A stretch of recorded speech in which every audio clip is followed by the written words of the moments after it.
Hey guys, welcome back to more La-Mulana. In the last episode we got prepared to face Anubis, and now we're actually going to face Anubis. Here I am back in the Temple of the Sun. Let me go ahead and make my way back to the Temple of Moonlight, and I really wanted to beat Anubis as early as possible. Why? Because you get something really useful from beating him. While it may not be useful as itself, it allows us to get something that's much more useful. Just trust me on this one when I say it's really important that you beat Anubis as soon as possible, because the item that he gives you is priceless. Alright, so let's just hop on in and face him. Now that we have the Book of the Dead and we can actually harm him, unlike the last two times, let's actually take a look at what we've got. You don't scare me anymore. Your lasers don't even harm me. Ow. This is a tough mini-boss, I gotta say.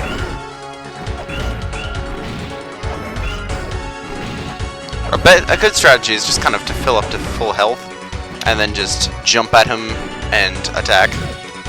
Stop that.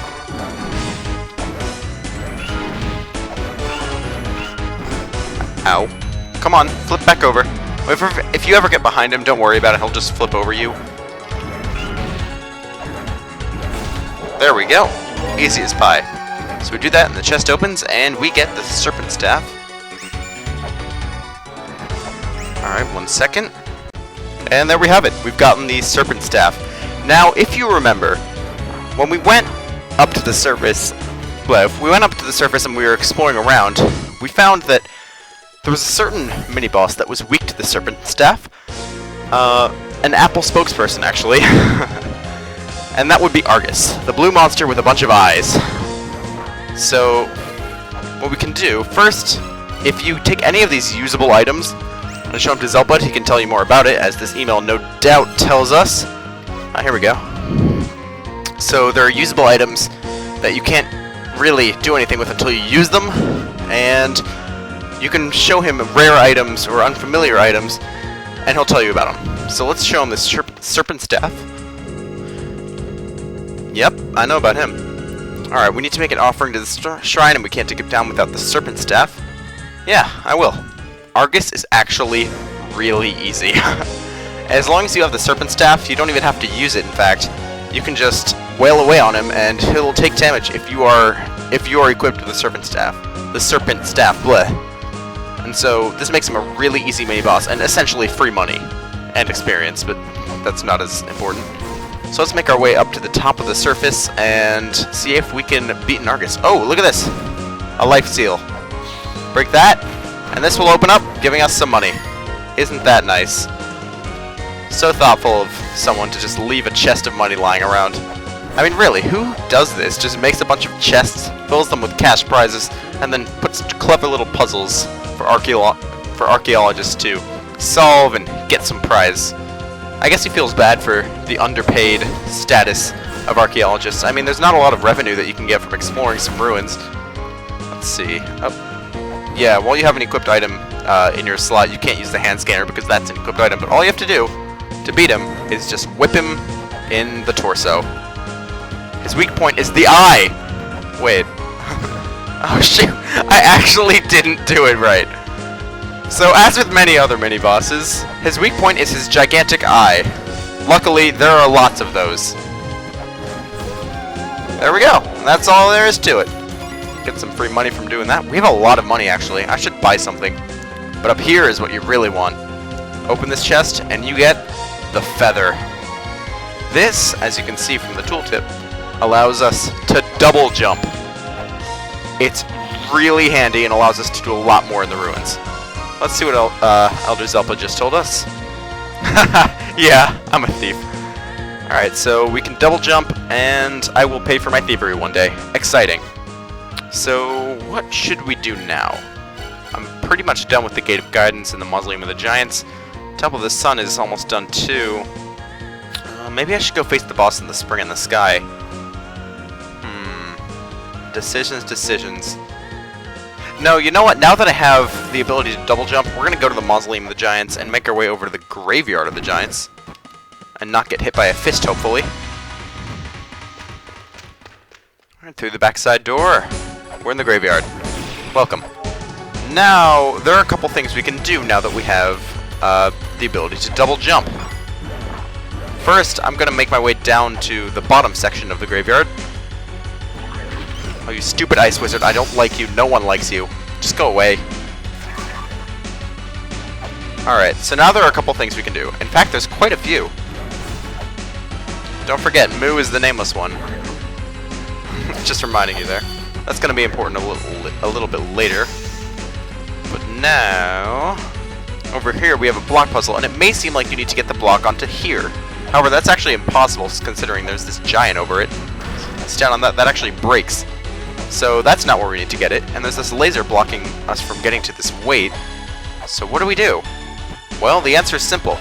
All you gotta do is first push one of these blocks down. Whoosh!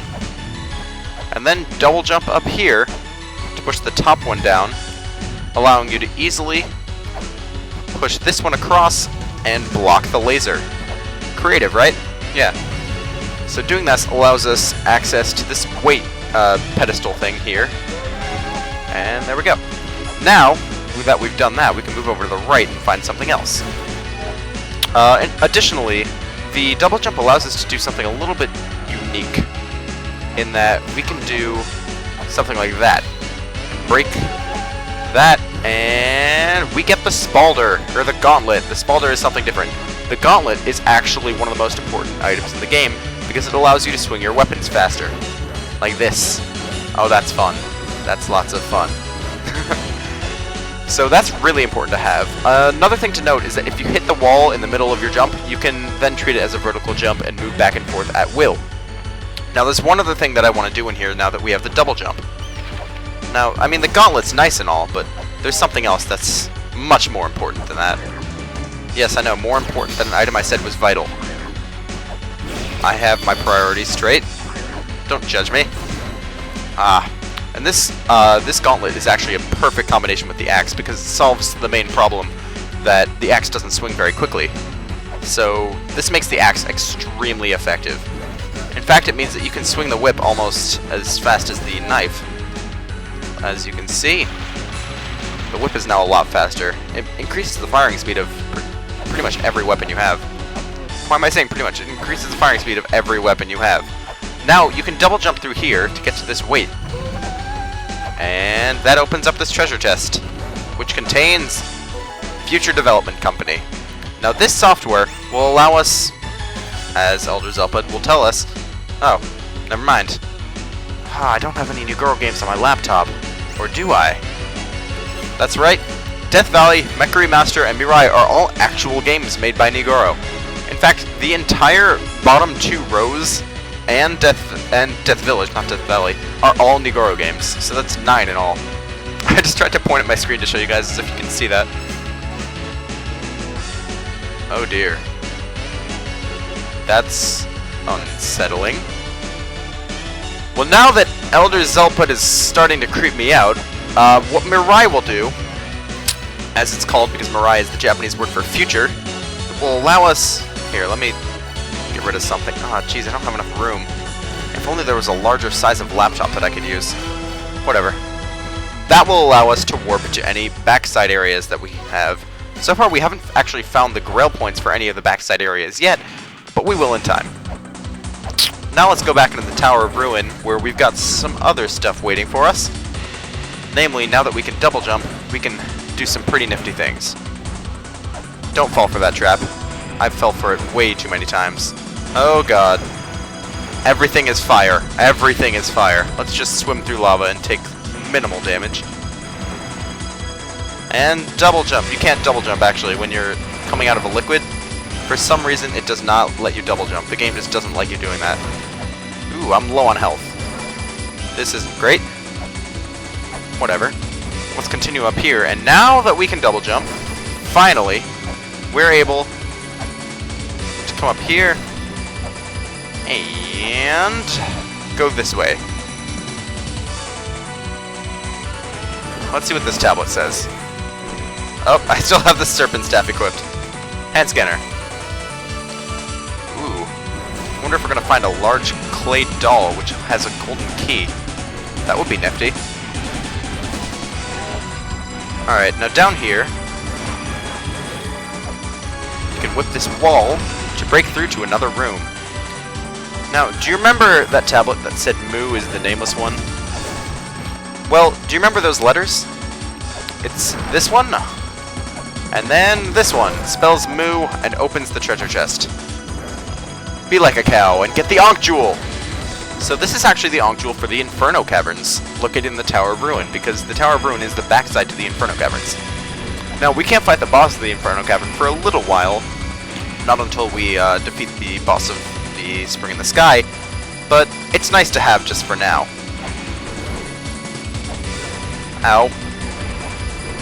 Jump through this wall also, to find yourself in this lower portion. And now let's place a weight on here. There we go. And that'll open up something down below. Now what could that be? Let's find out.